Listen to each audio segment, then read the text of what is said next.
भगवद गीता अध्याय 3 कर्म योग श्लोक संख्या 7। यह तु इंद्रियाणि मनसा नियम्य आरभते अर्जुन कर्म इंद्रिय कर्म योगम असक्त सह विशिष्यते।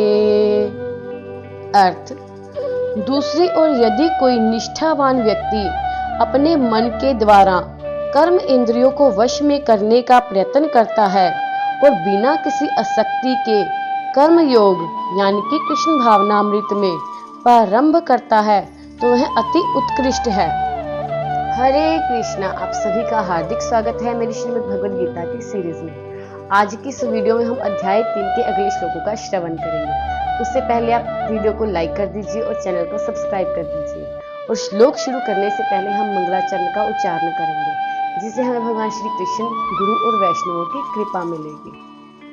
ओम ज्ञानतिमिरान्धस्य ज्ञानाञ्जनशलाकया चक्षुरुन्मिलितं येन तस्मै श्री गुरवे नमः। श्री चैतन्यमनोभीष्टं स्थापितं येन भूतले स्वयं रूपः कदा मह्यं ददाति सः पदान्तिकं। वन्देऽहं श्रीगुरु श्रीयुतपदकमलं श्रीगुरुन् वैष्णवांश्च श्रीरूपं सागरजातं सहगण रघुनाथान्वितं तं सजीवं साधवेतं सावधूतं पर्जन सहितं कृष्ण चैतन्यदेवं श्रीराधा कृष्णपादान् सहगण ललिता श्री विशाखान्वितांश्च। नमः ओं विष्णुपादाय कृष्णप्रेष्ठाय भूतले श्रीमते भक्ति वेदांत स्वामिनिति नामिने।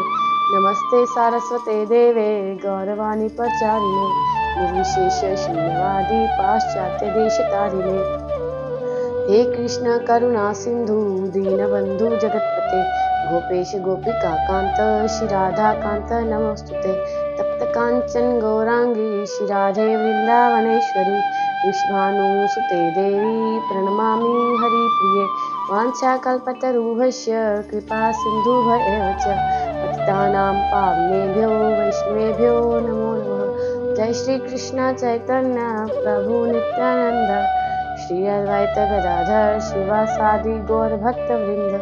हरे कृष्णा कृष्णा कृष्णा हरे हरे हरे राम राम राम हरे हरे। मुखं करोति वाचालं पंगं लंघयते गिरिं यत्कृपातमहं वन्दे श्रीगुरुदीनतारिणं परमानंद माधवं श्री चैतन्य ईश्वरम। हरे कृष्णा। तात्पर्य, लंपट जीवन और इंद्रिय सुख के लिए छद्म योगी का मिथ्या वेश धारण करने की अपेक्षा अपने कर्म में लगे रहकर जीवन लक्ष्य को, जो भव बंधन से मुक्त होकर भगवत धाम को जाना है, प्राप्त करने के लिए कर्म करते रहना अधिक श्रेष्ठ है। पर मुख्य स्वार्थ गति तो विष्णु के पास जाना है। संपूर्ण वर्ण आश्रम धर्म का उद्देश्य इसी जीवन लक्ष्य की प्राप्ति है। एक गृहस्थ भी कृष्ण भावना अमृत में नियमित सेवा करके इस लक्ष्य तक पहुंच सकता है। आत्म साक्षात्कार के लिए मनुष्य शास्त्र अनुमोदित संयमित जीवन बिता सकता है और अनासक्त भाव से अपना कार्य करता रह सकता है।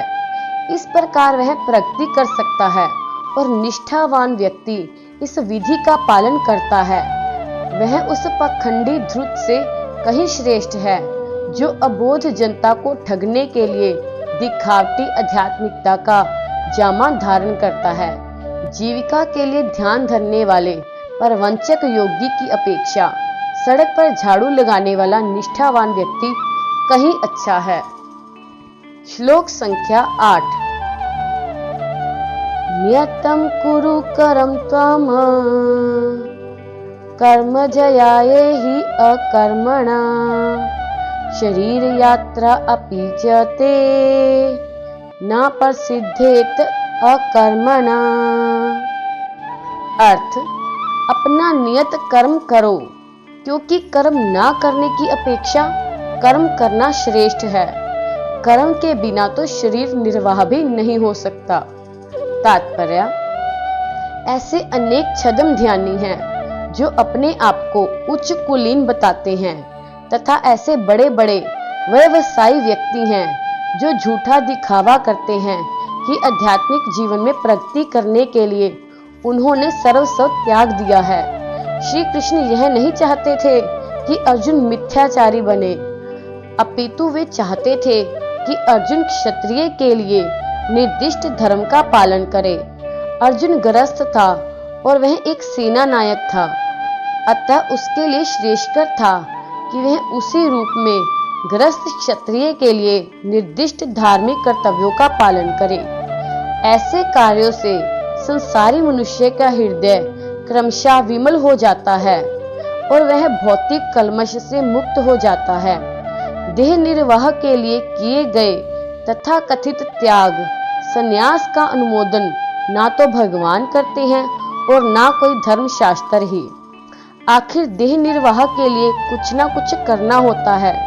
भौतिकवादी वासनाओं की शुद्धि के बिना कर्म का मनमाने ढंग से त्याग करना ठीक नहीं। इस जगत का प्रत्येक व्यक्ति निश्चय ही प्रकृति पर प्रभुत्व जताने के लिए अर्थात इंद्रिय तृप्ति के लिए मलिन प्रवृत्ति से ग्रस्त रहता है। ऐसी दूषित प्रवृत्तियों को शुद्ध करने की आवश्यकता है। नियत कर्मों द्वारा ऐसे किए बिना मनुष्य को चाहिए कि तथाकथित अध्यात्मवादी योगी बनने तथा सारा काम छोड़कर अन्यों पर जीवित रहने का प्रयास ना करे।